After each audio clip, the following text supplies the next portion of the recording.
महाराष्ट्र राज्यातील चंद्रपूर जिल्ह्यातून एक धक्कादायक घटना समोर आली। एका तरुणाने लिव्ह इन रिलेशनशिपमध्ये राहणाऱ्या आपल्या प्रेयसीची मोबाईल चार्जरच्या वायरने गळा आवळून हत्या केली आहे। सुरुवातीला हा मृत्यू नैसर्गिक वाटत असला तरी शवविच्छेदन अहवालात हत्येचा खुलासा झालाय। मिळालेल्या माहितीनुसार आरोपी तरुण आणि मृत तरुणी गेल्या काही काळापासून चंद्रपूरमध्ये लिव्ह इन रिलेशनशिपमध्ये राहत होते।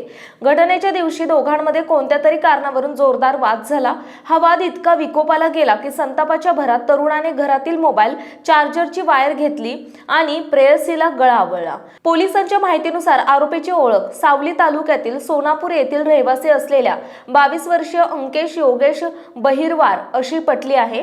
मृतक 29 वर्षीय प्रियंका ही तुकुम येथील रहिवासी होती। हे दोघे काही काळापासून लिव्ह इन नातेसंबंधात एकत्र राहत होते। प्रियंका आपल्या पतीपासून वेगळी राहत होती। याच काळात प्रियंकाची ओळख अंकेशची झाली, जो तिच्यापेक्षा वयाने साधारण 7 वर्षांनी लहान होता। हळूहळू हे दोघे एकमेकांच्या जवळ आले आणि दुर्गापूर येथील प्रियंकाच्या घरात वरच्या मजल्यावर एकत्र राहू लागले। सुरुवातीला सर्व काही सुरळीत होते, परंतु काही काळापासून या दोघांमध्ये किरकोळ वाद सुरू झाले होते। हत्या केल्यानंतर आरोपीने हा नैसर्गिक मृत्यू असल्याचं भासवण्याचा प्रयत्न केला होता। तरुणीच्या अचानक झालेल्या मृत्यूमुळे तिच्या नातेवाईकांनी संशय व्यक्त केला। त्यानंतर पोलिसांनी मृतदेह शवविच्छेदनासाठी पाठवला। शवविच्छेदन अहवालात स्पष्ट झाले की तरुणीचा मृत्यू गुदमरल्यामुळे झाला असून तिच्या गळ्यावर वायरच्या खुणा आढळल्या आहेत।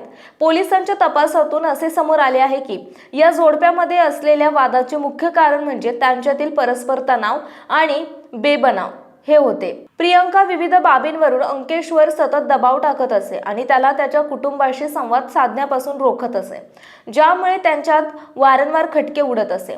14 मार्चच्या रात्री अंकेशने प्रियंकाच्या वडिलांना फोन करून कळवले की प्रियंकाकडून कोणताही प्रतिसाद मिळत नाहीये। ती खाली कोसळली असून बेशुद्ध अवस्थेत असल्याचे दिसत आहे। तिने आत्महत्या केली असावी अशी शक्यताही व्यक्त केली। जेव्हा कुटुंबातील सदस्य तिला पाहण्यासाठी वरच्या मजल्यावर गेले तेव्हा त्यांना प्रियंका बेशुद्ध अवस्थेत आढळली। तिला तातडीने रुग्णालयात दाखल करण्यात आलं, जिथे डॉक्टरांनी तिला मृत घोषित केले। सुरुवातीला ही घटना आत्महत्येचे प्रकरण असल्याचं वाटत होतं, मात्र गुरुवारी प्राप्त झालेल्या शवविच्छेदन अहवालातून सत्य समोर आले। शवविच्छेदन अहवालानुसार गळा दाबल्यामुळे प्रियंकाचा मृत्यू झाला होता।